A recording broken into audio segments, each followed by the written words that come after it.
뉴스야 시작합니다. 정치부 홍현주 기자 나와 있습니다. 첫 번째 물음표 볼까요? 예, 첫 번째 물음표는 심상정 출마 여당의 확실한 독입니다. 정의당 심상정 의원이 조만간 대선 출마를 선언할 것이다라는 소식은 들었어요. 근데 이게 여당에 더 독이 될 것이다.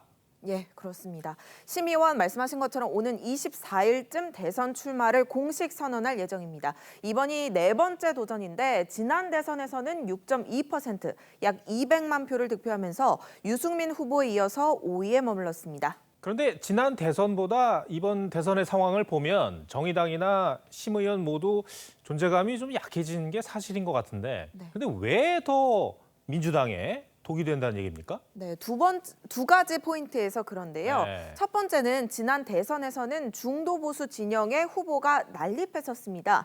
홍준표, 안철수, 유승민 후보가 좀 표를 나눠 가졌기 때문에 이 심상정 후보의 완주에도 문재인 후보가 당선될 수 있었던 겁니다.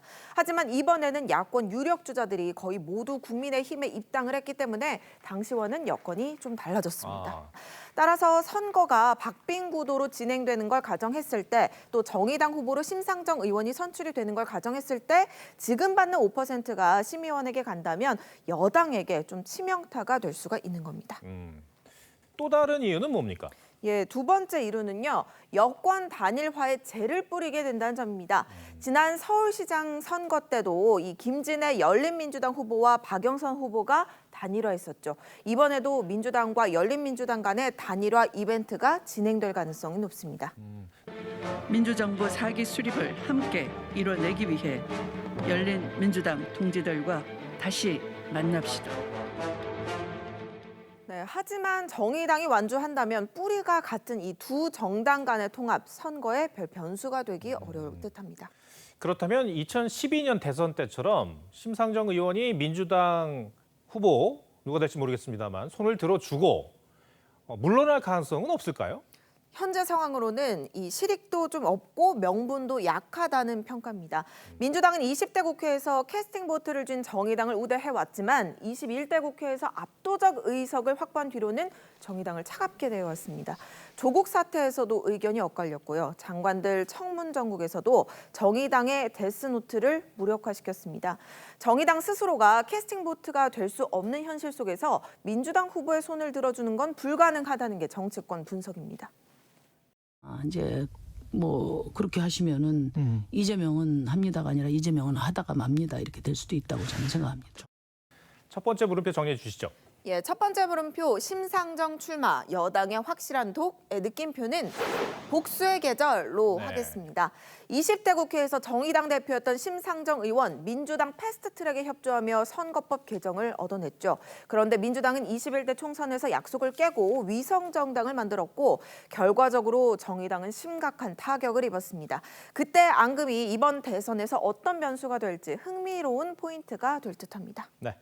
두 번째 물음표는 뭡니까? 예, 두 번째 물음표는 이재명 지사 찬스 못 놓는 이유입니다. 이재명 후보에 대해서 경기도 지사직에서 사퇴하라 이런 뭐 당내 비판 또 여론이 있는 것도 사실인데 특히 음식 칼럼니스트죠. 황교익 씨를 경기관광공사 사장에 내정한 것을 두고 논란이 많아요. 네, 그걸 두고도 여야 모두 지금 지사 찬스라고 비판하고 있습니다. 네. 음식 칼럼니스트가 관광공사 사장 자격이 되냐는 건데 2017년도 사장 임용 공고에는 공무원 경력 15년 이상으로 관련 분야 경력 8년 이상, 뭐 박사학위 소지자는 관련 분야 경력 5년 이상 이렇게 자격 제한이 있었는데 올해 임용 공고에는 이런 부분이 사라진 것도 의혹을 키우고 있습니다. 네.